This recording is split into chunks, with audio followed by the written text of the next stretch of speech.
Known as one of the finest shooters to ever come out of Saginaw, Tony Smith was known early for his talent even before Saginaw High.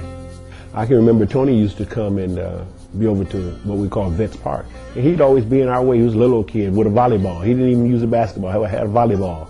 At that particular time, we didn't know that he was going to be the great basketball player and one of the greatest that will ever come out of Saginaw High School. We used to try to shoo him off the court. Tony, get back. But he wouldn't move. I knew before he ever came to the high school that I would never have him at the junior varsity level. He went directly to the varsity.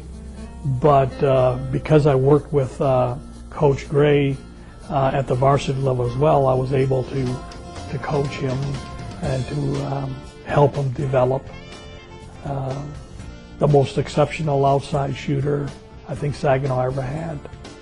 Tony was a 3-year starter on Saginaw High's varsity team, averaging 23.3 points in his senior season. It was how he got those points that made him a legend.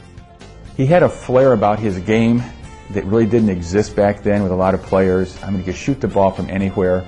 They didn't have a three-point shot. I can't imagine how many points he would have averaged if there had been a three-point shot, how dangerous he would have been.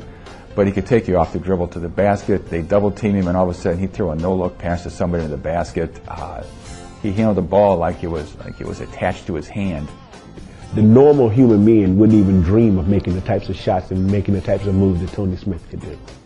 Tony was all-league, all-area, all-state, all-American, and was named the state's top player before it was called Mr. Basketball.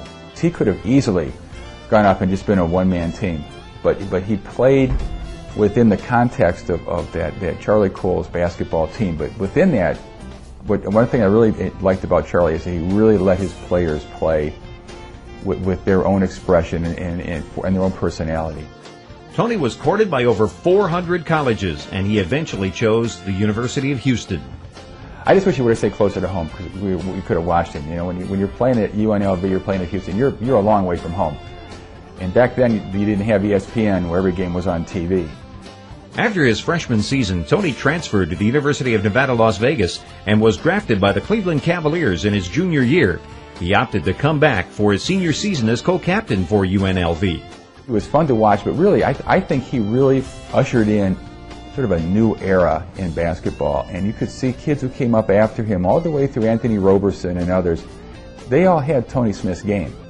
You know, they sort of emulated him. And so I think in a lot of ways he was a trailblazer for high school basketball, not just here but in Michigan.